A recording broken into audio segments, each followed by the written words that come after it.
Today's episode of Chat and Chew is sponsored by Mainstream Plumbing and Associates. Hello everyone, this is David Hedgepeth. I'm the owner of Mainstream Plumbing and Associates here in Raleigh, North Carolina.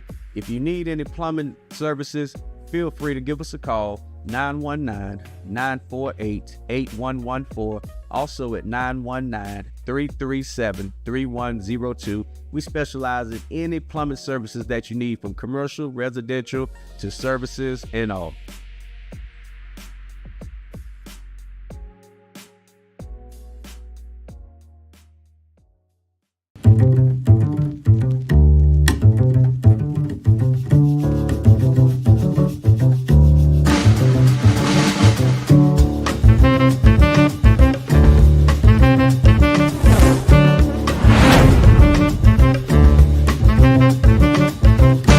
Please make sure you follow us on Facebook, like and subscribe to our YouTube channel, and of course, hit the bell to activate notifications that will remind you when we're on.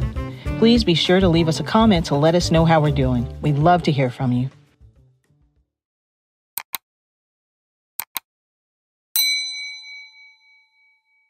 I want to invite you to our Father Forever Authentic Fatherhood Summit. This summit is for all fathers, new fathers, struggling fathers, our good fathers who want to be great fathers.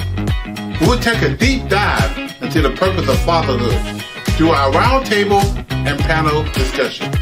We want to further empower you to be the best dad you can be. Also, if you know of a new father or a struggling father, invite them.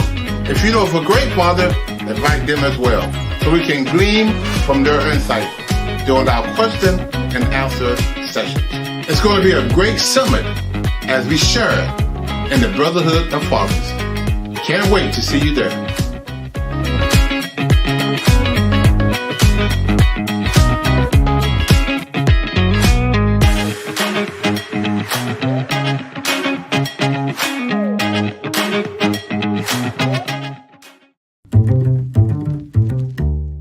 Greetings once again to Father Forever, our Chat and Chew weekly podcast. Welcome everybody. Please go to our Facebook page, like us on Facebook, as well as go to our YouTube page and hit that little bell, subscribe to us. Thank you again for watching, and we got a very, very exciting show today. I have one of my dear friends and also one of our clients that was with us in the beginning. So we're going to get right into the broadcast today and just put up a cup of coffee and have a donut, and let's chat and chew while we do this. All right, welcome, David Hedgepeth. That's right. How you doing? I'm good, sir. How are you? See you. Yes, good. Always. Thank you for I know you're a busy man, opportunity to come and sit down and talk with us and talk about Fathers Forever. Yes, sir. For our audience, this particular segment that we do is called What Are They Now? That's why we bring guys in like yourself. Okay. And we'll talk about your experience with Fathers Forever, what you're doing now, and how you got to Fathers Forever. We're going to talk about all of that. All right. And so let's get right to it. Tell us a little bit about you, Mr. David. Well, my name is David Hedgepeth, and I have a plumbing company, my wife and I. Okay. And, we're Christians, we're God-fearing. Okay. Family, very family-oriented. Gotcha. And we just love life, and we love to serve. Good. Yes. Yeah, so I remember, David, 2011, 2010, 2011. 2011. We came acquainted. We got familiar with each other after one of a local judge that with the child support court. Apparently, you were having some issues with child support, and there was a judge in the Wake County Child Support Court that was working with fathers that was behind in child support. One of the remedies was to put them in jail, hold them in criminal contempt, and put them in jail if they was behind in the child support. That's right. Well, this particular judge had another alternative way of dealing with that, and that was ordering guys like yourself to a program. That's right. We had just got started then. Father Forever was just up, and I retired. I started Father Forever in 2008. It took us about 2.5 years to really get our bylaws and everything together. We met for a whole year at Golden Corral until I laid it all out. And as soon as we got our 501c status, I was introduced to this Wake County Child Support Court through another person. Okay. I kind of told them what we were doing. I was doing a presentation about Fathers Forever.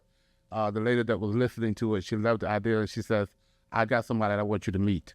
And she introduced me to the lady in charge of child support, Wake County.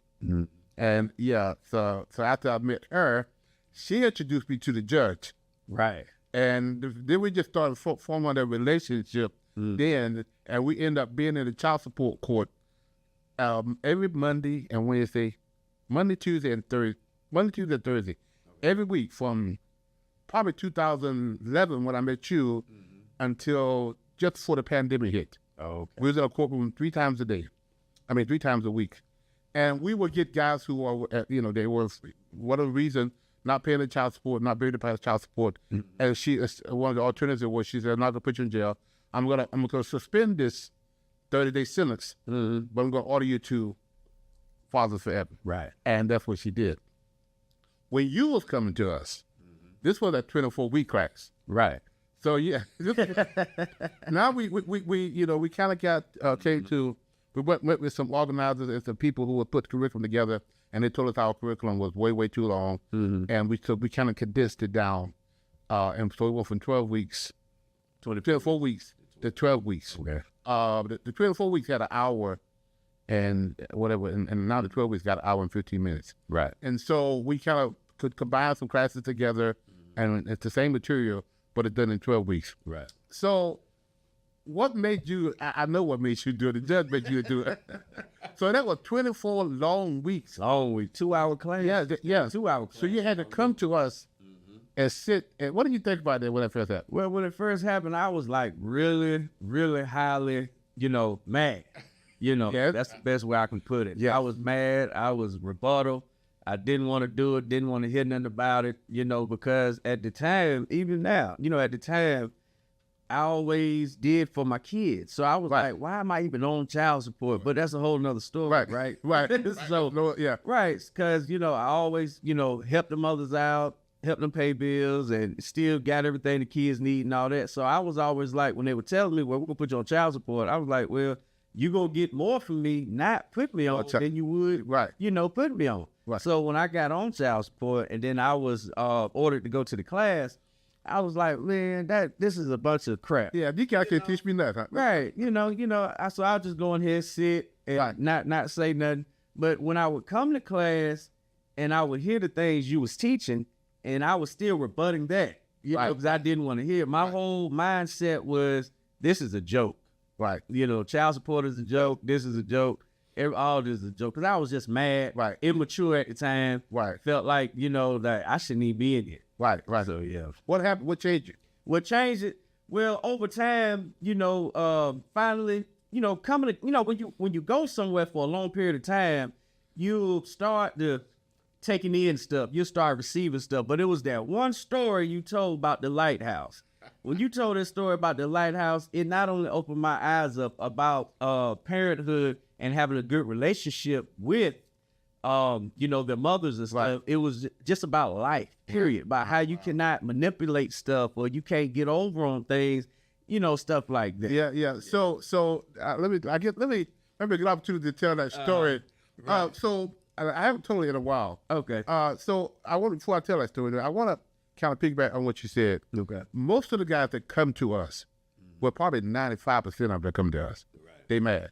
Oh yeah. And they do just like this. They don't only want to, until there's one particular class, and sometimes it's different classes from different fathers that the light bulb come on. Right. And when it does, it's like, oh my God. And so that particular week, like we had 6 months. That was a long time. So I would tell this story. I'm trying to remember, but there was this guy in the ocean, and there was traveling, and he saw what he thought was another ship. Right. And they were going, they kind of slowed down a little bit, but the ship wasn't moving. And they kept getting closer to this, what they thought was a ship. And he would come back and forth. He said, this is Officer blah, blah, blah, I'm going towards you. You need to move. The guy yelled back and said, we're not moving. We're not going anywhere. Right. And so then the guy got angry and he telling him again and said, yeah, you need to change direction.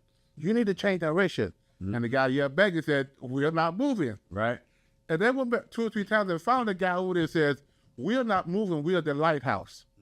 Ding, Ding, light bulb. like, come on. But then, so the point was, the child support case is not going anywhere. That's right. And and the guys keep telling the child support people to move. They said, we're not moving. You either could conform to us, conform to what we're doing, or you're going to have a clash. Right. And that clash for you would have been in jail. Exactly. And so that's the light bulb that, and so those stories sometimes is what really get guys to understand what the purpose of child support. Now, most of the people, when we talk about this in the class, the word child support just doesn't mean money. Right. And in your case, you was already doing the thing. You wasn't an absent dad. Right. Correct. You was always there. And there's some guys that kind of get caught up in the same thing. They're not paying their child support. They're not timely paying their child support, but they're still ordered to come to the Father Forever class. Right. But in that space, what were some of the classes that really, really made you understand the concept of child support and your responsibility as a father? Well, like I said, that one particular class right there. Then there was some other classes, when you were talking about having a good relationship with the other parent. That was very, very important, because at that time, I really didn't have a good relationship with the mothers, because I was mad about, being put on child support. Yeah. But still, I was still involved in the kids' life. I never got out of their life, just because of that. I know some guys do, they get mad and stuff like that. And there was another class you were talking about, just being a man. You were teaching us about being a man. Right. And being a man is to, I never forget what you said. You said to produce, to provide, and to protect. Yeah. That stuck with me a long time. Wow. Yeah. Wow. So we do, a lot of our classes we do, there's a lot of co-parenting element to this. Because a lot of times the conflict between the wife and the husband, they kind of put their kids in the middle of their fight. And I've seen it. If I've seen it at one time, I've seen it 1,000 times. Right. Where they get mad with each other and there's a conflict, there's a divorce, there's a separation, there's a hurt, whatever the situation may be, there's a breaking away. You're not together anymore. And you got these 1, 2, 3, 4, 5. In your case, you had about 6 kids. Yeah. So you got all these kids together, and you can't get along. And sometimes the parent uses the child to beat the other parent. That's right. And one of the stories that we tell a lot is, when I was growing up, my mom would send us. You're too young, I don't know if you know about that. My mom would send us to the ditch, to the woods, to get a switch. Yeah. And when you come in, it's me. And so 2 things I remember about that switch. You had to go pick one not too big and not too little. There was an art to getting the switch. You didn't get one too big because you wanted it to break. Right. You didn't get one too small because you didn't want it to break on the first lick. Right. There had to be at least 2 or 3. Exactly. And so there was an art to getting that switch. But 2 things I remember. Number 1, the switch always hurt, and the switch always broke. Right. So the point is when one parent uses the child to beat the other parent, it's going to hurt the other parent. That's right. But it's the child who's going to break. Right. Exactly. And And that's what we're doing. And everybody's saying, I love my kids. Well, I ask them all the time, do you love your kids? Yes. Raise your hand. They raise up both hands and foot. They love their kids. But why you still put the kids in the middle of your fight? Why your kids now become the switch that you beat the other parent with? Right. And so that's what we try to get across to people on a regular basis. And again, sometimes that's when I call it an abracadabra moment. That's when the magic pops. That's when the veil just, it's like, wow. It's like, oh man, it makes sense. Yeah. And so what you experienced and what we wanted to do is to make sure the fathers, when they came to us, had that experience, had that genuine moment where they come from, from being angry. Right. And in that, what did you find in that group of guys that you was with? I mean, what kind of? Well, we had a lot. right. Yeah. We had some characters, in a good way. In a good way. And just hearing everybody's different testimony. Yes. I could relate to each one in some shape, form, or fashion, in some aspect. Right. You know, and so I was able to not only relate, but I was able to look at myself, and those guys were telling their stories as well. You know, and so I would go back and I would think like, when I would leave the class, I would think like, well, man, how can I do better? Yes. Or what can I do so I won't go through that right there that I haven't been through? Or I've been through that as well, but how can I come around and conform to be better in that aspect of it? Yeah, and that's what we found out about. We call it shared experience in a context where guys get together and share their stories. Right. Share their weaknesses. Be vulnerable and tell your stories. And sometimes I didn't have to correct the guys. You know, because you guys have been, our problem is fixed that some guys could be on your 6th class, other guys could be on the 12th class. Right, yeah. It's called a continuing curriculum. So you may be there 4 or 5 weeks before the new guy get there. But you were just like the new guy was your first day. You look angry, you mad. But now you've been there 5 or 6 weeks. This new guy comes and he's all angry and he's mad. But now I don't have to correct it because you're the one, because the other guys in the group. That's right. It's like, man, you get out the way. That's crazy. Yeah. Because you're speaking out of your anger. The new guy is, and that's that. I call it I call it ability, that shared experience. That now you realize I'm not the only one that's going through this. Right. I'm dealing with my ex-wife, my ex-girlfriend, just like you are.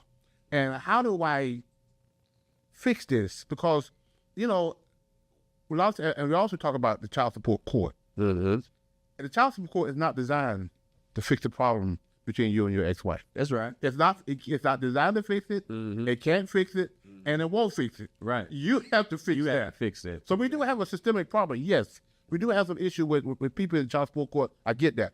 But we also have some individual problem. And a lot of times we try to blame the individual problem on the child support system. Right. And that you can't do that because you got to be responsible for what you're doing. And part of the responsibility as a father and as a man is to step up to the plate and get past your anger with her, separate that, and be responsible as a man and pay your child support and do those things. And so... And take accountability. Yeah. That's another thing I took from the class, taking accountability. Right. My actions, where I was wrong and where I was, coming up short at in the areas that I was coming up short. Yes. So one of the classes that one of the classes we talk about is forgiveness. And in that class, we talk about being able to forgive the other person and the other person forgive you. And the guys sit back sometimes and say, I don't know why she's mad with me. I was like, dude, you do don't say that. Exactly. Yeah, she's mad with you. That's right. You didn't want to sleep with her girlfriend. That's why she's mad with you. Don't pretend like you're innocent. That's right. And all this, you're not. Take that responsibility. And if you got to call her and say, hey, what I did was grimy. The stuff that I did was jacked up. Right. I'm sorry. I apologize. Let's move forward. But at least acknowledge that you did something wrong. Now, don't keep living in that. You don't have to keep apologizing for something you did. You can apologize and move on. Right. And then at the same time is when you tell her you're going to do something, that's what you tell her you're going to, pay your child support. Do it. Don't, when you tell your kids you're going to pick them up at 10 o'clock in the afternoon, 10 o'clock in the morning, you pick them up. Don't, because the guys always say, she's filling my kids up with all kind of lies about me. And I said, make sure that what she's saying about you ain't true. That ain't true. That's right. Because for this, you don't have a leg to stand on. Now, she may be wrong for telling your child that, but you're just as wrong as she is because what she says is the truth. Right. So don't just get mad with her. Fix yourself. That's right. And so those are the conversation that we have on a regular basis with these guys as it relates to the co-parenting and being able to see. So we tell them there's 2 legs to an apology. One is confession that I did something wrong, right? And the other one is a promise that I'll never do it again. Exactly. So if I'm telling you I'm sorry, and I confess that I did something wrong, the promise that I will never do it again is the second leg. If I don't do that second leg, I'm a one-legged person walking around with one leg, and it's kind of hard to walk around with one leg. So just don't confess to something, and what people do all the time. I'm sorry, but 2 days later, they're doing the same thing. Right. That's not an apology. Keep that. I don't need that. That's just lip service. That's right. If you're gonna apologize to me, confess to me that you did something wrong, and promise that you'll never do it again. And on the flip side of that, the child is seeing that. They're seeing that. And they're like, okay, well, if my dad is doing this with my mother, Yes. what's stopping my dad from doing it for me? Yes. And then you end up doing with the child, because I did. Yes. I fell short on that from time to time. Right. You know, I would tell my child, well, look, sweetheart, I'm going to be at the school event, you know, or I'm going to come to the graduation, or I'll be at your cheerleading practice, or whatever, you know. And I may think I had a legitimate excuse because Right. work, you know, I couldn't get off work or Right. whatever, you know, I would miss it. And then just to see the hurt and pain when I finally do either talk to them on the phone later that night or Right. see them the next day, it's like they lost just all trust. Yes. You know, they're hurt Yes. and everything. And the mom is gonna reiterate that.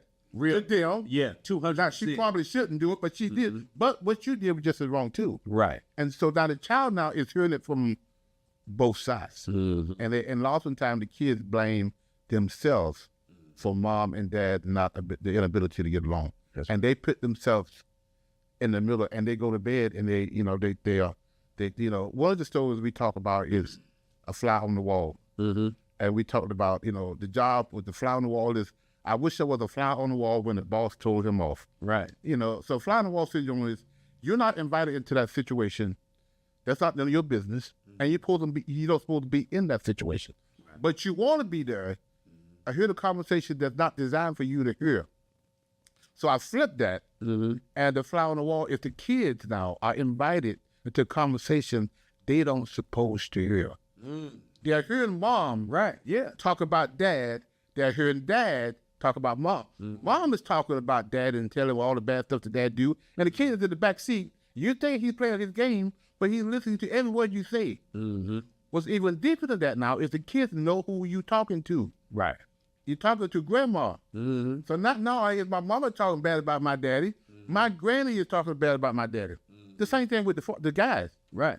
The guy say, she's a gold digger and all she wants is money. And your son is sitting in the back seat, or your daughter, and she's hearing all of that you're saying. Right. And they know who you're talking to. So now Uncle Bobo thinks the same thing about my mama. That's right. And And they come back and tell you, well, my mama said this about you. Is that true? Yeah. And why did you do that? Why did you do this to my mother? Or Yes. whatever, or Yes. my father? Yes. I can remember a time when I was growing up. I grew up with my grandparents. So I remember a time when they would get to arguing, and I was the messenger. Well, you go tell him he ain't da-da-da-da-da. And, well, you go tell her she could da-da-da-da-da. Right. Yeah, so, and that just made me like, well, man, why am I, you caught in the middle, and it's like, I don't want to be telling, my grandmother, my grandfather, who's raised me, who I love. Right. You know what I'm saying? Yeah. That, how they feel about each other in a negative way. It never made me look at them like that. Right. But it hurt me in a sense, because I'm like, man, now I don't want to be telling them this. Yeah. And the kids now is in this bad situation. Right. Where they think now, Well, another story we talk about is, one of my co-workers said, her and her ex-husband had a gag order. Mm-hmm. They had an 8-year-old son. And the gag order was, if I said anything negative to my son about him, I could get sued. We wrote it on a piece of paper that if I say anything to my son negative about his father could sue me. Right. The same thing with the mom. Mm-hmm. If the mom said anything about the son, about the father in front of the son, Right. if the father found out, he could sue her. I said, how did that work out? She said, I didn't cuss him. I never cussed him out in front of my kid. She said, I cuss him out every day. Right. I never did in front of my child. How would it be if every divorce couple signed that gag order? What would that do? What would that do to the kids? Right. That would work wonders. Because now you're not getting those negative things about the other parent from the other parent. Right. And those bad, and so we're on the way to school, the kids are on school, they're in the back seat, and we talk about the mom, she's talking about the dad, and then we tell the kid to go into the schoolhouse today and have a good day. Right. And they don't listen to all that garbage all the way to school, and you tell them to go have a good day. They're probably not going to have too good of a day. Nah, because you done disrupted their spirit. Yes. Yeah. Yes. So. Yeah, so let's shift a little bit. I know we got ran. That was good. We get the conversation there. I love this conversation. So tell us now, what are you doing now? What since you're the Father Forever, what are some of the things, and how does Father Forever prepare you for some of those things that you're doing now? Well, what I'm doing now, I've further along carried my business to a higher place. You know, God, thank God for that. Couldn't done it without God. As far as Fathers Forever helping me do that, they just made me be more productive. Not only be more productive as a co-parent, but more productive as a man. And that it goes back to those 3 P's, produce, provide, protect. Produce, then productive. I don't know if you remember this, but when I first met you, you was like, you were telling me about how good you were at plumbing. And I said, you should go back to school and get a certificate. And you was like, I don't want to go back to get no school because the more money I get, the more child support going to take. Right, yeah. And I said, David, that's about the craziest thing I ever heard. But you did go back to school. Went back to school. And got certified. And now, David has been, I'm telling you, y'all, this guy is a plumber.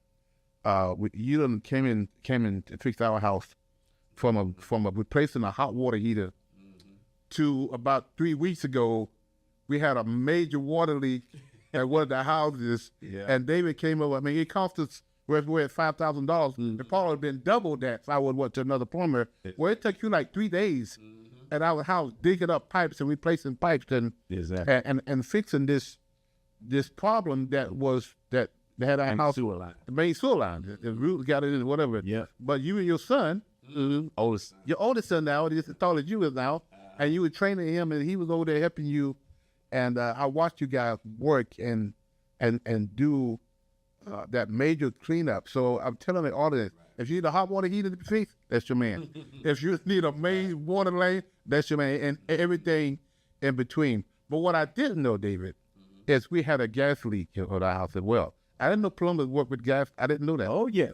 I did not know that. Yeah, because your water heaters are gas sometimes. Yeah. And so we have to run gas lines for the water heaters and stuff. Wow, yeah. I didn't know that. So what are some of the things that you're doing out in your business? We do it all. We do commercial. We do residential. We do commercial service. We do residential service. Service meaning we come fix leaks, install faucets, install toilets, water heaters, stuff like that.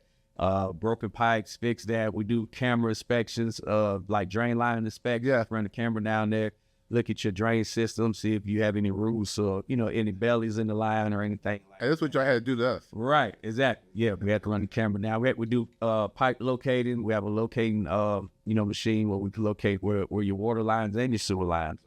Wow. We do drain cleaning. We do rough ends. We do trim outs. We do slab work. Slab work meaning like when a house is or a building is being built, we go do the underground. So we do the pipes in the ground. Because it's opposite from when a house is being built on the crawl space, then you just put your pipes up under the house. Right. But when it's on a concrete slab, that means we have to go put the pipes in the dirt, and then they come and pour the concrete on top of that. Wow. So yeah. So that is renovations, additions, stuff like that. We do inspections, like when people are going to buy a house or a property or something, we'll do a plumbing system inspection and all that. We work on septic tanks and well pumps and stuff like that. Wow, that's not. Do y'all do that? So what time you was doing the warranty work for home warranty? That warranty. Right. Yep, we do. Yeah, we're gonna get back in and doing that. Okay. Yeah. Because I had to call a couple of people because when I got a warranty for my house and something, the hot water heater messed up or whatever, and they eventually came and fixed it. Right. I had to call you to kind of get some advice. Yeah. Because I don't know what they was doing, but eventually the guy did come. They fixed it. It's working really good because our homeowner policy really took care of the plumbing. Right. Yeah. Well, David, I am so glad that you we talk to you on a regular basis, all the time, and I'm really very proud of what you're doing and your accomplishments. And you got, how many kids you got now? 10 and all. Kids, okay. Yeah, 10 and all. And 6 from your previous. I have from my ex-wife, okay. And then I have 2 on the outside of that. Then my wife and I, now we have 1, and she has 2 from her ex-husband. Wow. So that's total 10. 10, wow. How many live at, are y'all empty nesters yet? Almost. We got 3 in the house. Okay, wow. 3 in the house. Right. And your son that was with us the other day, He stays back and forth, from my house to his mother's house. oh, okay, He's 18. at 18, wow. Yeah. Well, you're doing really well. You look good. You look popular. Thank you. I need the glory. Yeah. So, so tell us about how to contact you for information, our audience about how they can contact you, how they can reach you, and how they can contact you if they need some plumbing work. Okay. Well, the company name is Mainstream Plumbing and Associates. The phone number is 919-948-8114. And you can contact the office number at 919-337-3102. Those are the two numbers that we can be contacted by. You can also text those numbers as well. You can do an email at mainstreamplumbingnc, like North Carolina, @gmail.com. Once again, that's mainstreamplumbing, one word, @gmail.com. Yeah. So again, audience, really, if you know somebody with some plumbing needs, please call David and his company. He has been fixing our stuff over the last 10 years. Yeah. You don't put sinks in our buildings. You don't put water heaters and water toilets. You've done flower drainage. Yeah. And then when we had a gas leak, you come out and fix the gas leak, which I'm looking for. I'm trying to get this guy. He's been calling for. He was gonna call me because we had a gas leak at one of the new houses, and they hadn't tightened up the screw. Right. And the city came out and put a red tag on it. And told us we had to find out what it is before they come out and move it. Right. And I called this other guy. He kept saying he was going to come and he had to have. Anyway, I called you, and I don't know how I thought about you. I don't know what made me put those two together. And I called you, and I asked you about that. You said, yeah, I can fix that.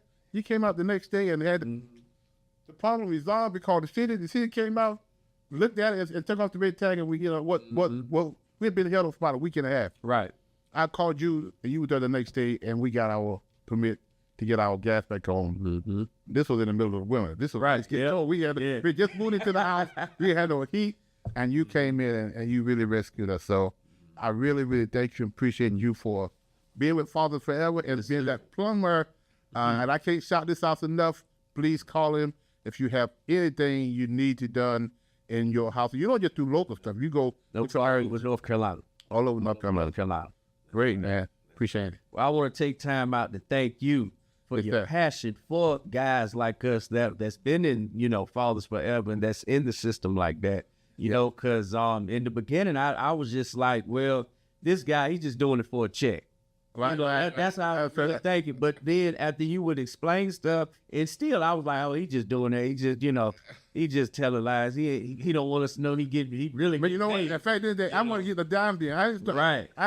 We didn't get no money from Fathers Forever until about 3 or 5 years ago. Right. First 6, 7 years, we was broke. Right. We didn't get nothing. We got a little money. Here's a little money. Yeah. I didn't have no salary. Right. Anyway, but it was your passion for us. And then I remember you telling us that you was a single.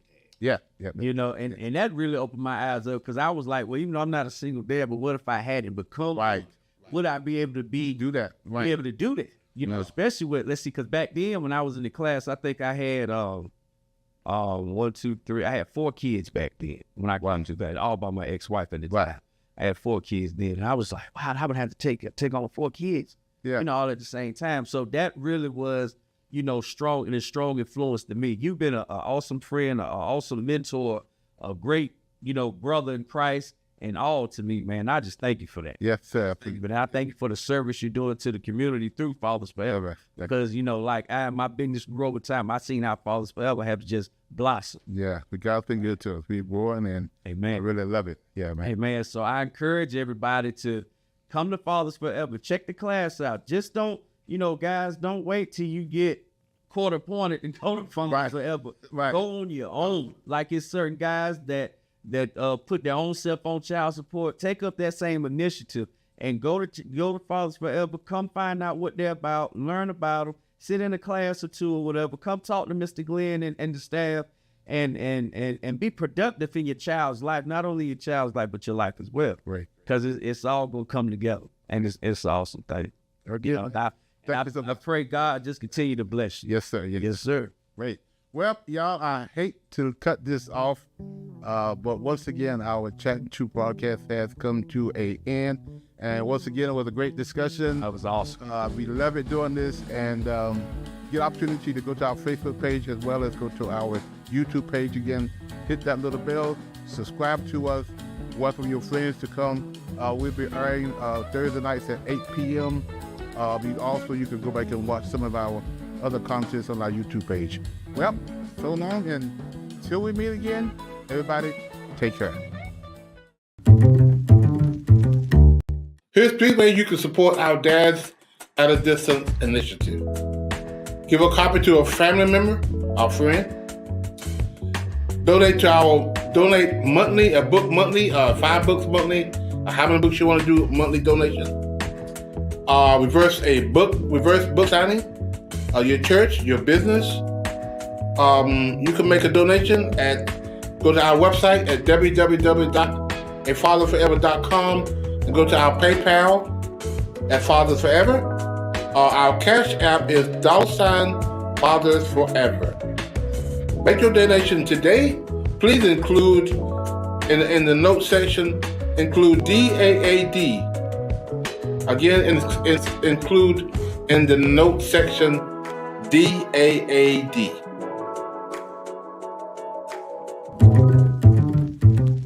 If you or someone you know would like to be a part of the show, please visit our website at www.𝗪𝗲𝗵𝗲𝗿𝗲.com or call us at 919-779-9905. The 𝗪𝗵𝗲𝗿𝗲 podcast streams Thursdays at 8 p.m. on YouTube and Facebook.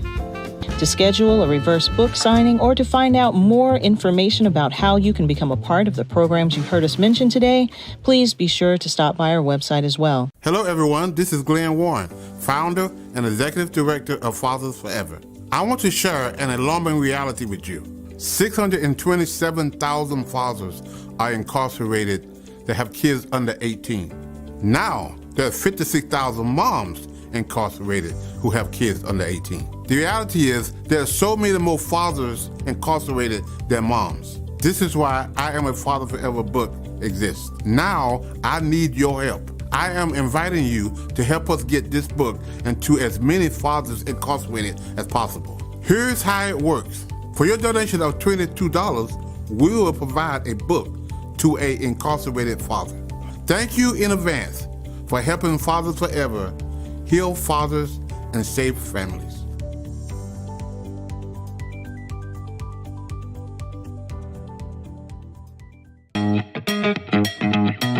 I want to invite you to our Fathers Forever Authentic Fatherhood Summit. This summit is for all fathers, new fathers, struggling fathers, our good fathers who want to be great fathers. We will take a deep dive into the purpose of fatherhood through our roundtable and panel discussion. We want to further empower you to be the best dad you can be. Also, if you know of a new father, our struggling father, invite them. If you know of a great father, invite them as well, so we can glean from their insight during our question and answer sessions. It's going to be a great summit as we share in the brotherhood of fathers. Can't wait to see you there.